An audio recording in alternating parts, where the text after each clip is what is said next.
سلامونه احترامات ګرانو کتونکو، چونکې اذان کیږي مازدیګری ټیم دی او د اسپن په یو دکان کې مې څه سودا کوله او د روډ سره مې ګپې شپې ولګولې، بلکې زه یې پېژندمه.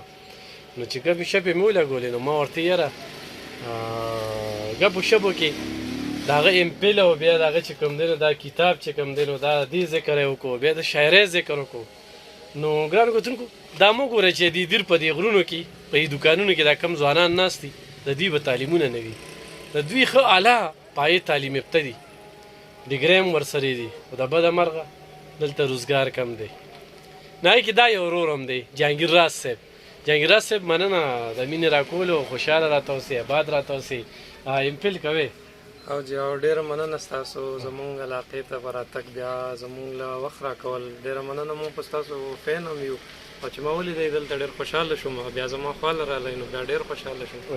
بیا تاسو غوښتنه وکړه چې یاره یو غزل نیم یا شعر درنه ریکارډ کړو، نو بیا نور هم څومره وخت نه شاعري کوې؟ یاره ما خو تقریبا زه په لسم کې وم چې ما داسې فیروډې به کوله، داسې په سندرو پسې به ما نظمونه غوندې جوړول مزاحیه.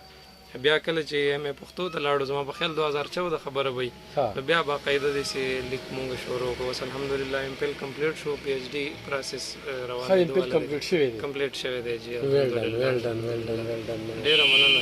مخکې شعر راته راشي. نو شعر خو به داسې څه انتخاب 2-3 شعرونه به درته ووایم چې خدایه چېرته ښه غوندې روزګار مې په نصیب کړي، خدایه چېرته ښه غوندې روزګار مې په نصیب کې، چې وخت ورته تېروم یو داسې یار مې په نصیب کې، او مدام د بم او زیر سرود ته ناست یو نه پوهېږو، مدام د بم او زیر سرود ته ناست یو نه پوهېږو، او ټپه مې را یادېږي خو یو تار مې په نصیب کې. او څه نور 2 شعرونه چې خدایه ته پوهېږې چې زه څه غواړم، خدایه ته پوهېږې چې زه څه غواړم، هر څه باندې شته یمه چل د ژوندانه غواړم، خدایه ته پوهېږې چې زه څه غواړم، هر څه باندې شته یمه چل د ژوندانه غواړم، او څه چې راله ښه دي بس هغه راکړې، څه چې راله بد دي هغه نه غواړم.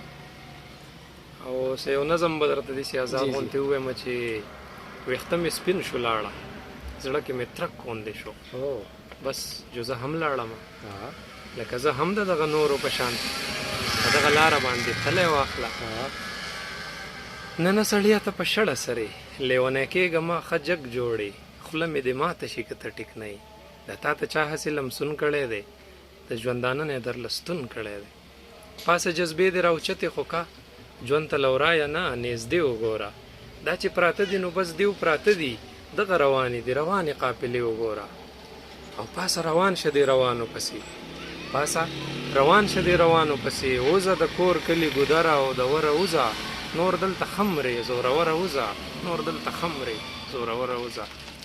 ډېره مننه. بس دغه ډېره مننه ګرانو کتونکو، بالکل منټلي نه دی تیار او دکان یکدم رالم اړو دونه مې ساس کړی نه دی چې ویم بس دا حقیقت ویم. هغه رنګ ته ګوره لکه یو زمونږ پریشر وپې او بل دا ده چې اچانک پې رالو هغه مېلمه له چې سړی مینه ورکوي، او ډېر خلک دا دي مېلمه دوست دا د ګل زمانې صاحب په دکان کې اوسېږي، هغه زوی مقصود شاه سره ما بېل انټرویو کړې وه، او اسپڼ درته ووایم اسپڼ کې داسې راشي زما کور دی، دولت خان صاحب الله پاک ته ولې جنتونه ورکړي، د هغوی فرزند فرخان دی یا شهزاد دی، نو ډېر د مینې ډک خلکه، او د هغې هغه مینې موږ دومره متاثره کړو چې دلته کې موږ راځو شپې ورځې تېرو بیا ځو.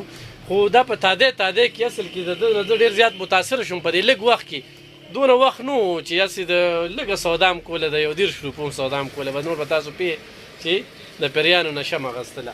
خو هغې کې چې کوم دی نو د جهانګیر راز صاحب دا خبر یم چې واورېدلې، نو ما یې چې څو خبرې کوم انشاءالله بیا به راځم ده سره به خبرې اترې کوم، کتاب لیکي څه لیکلي دي نور څه دي، ښه غزلې به چې کوم دی نو د دغه دیر د دغه غرونو نه جهانګیر راز صاحب نه اورو. الله دې راته خوشحاله آباد ساته، الله راته دغه شان کامیاب ساته.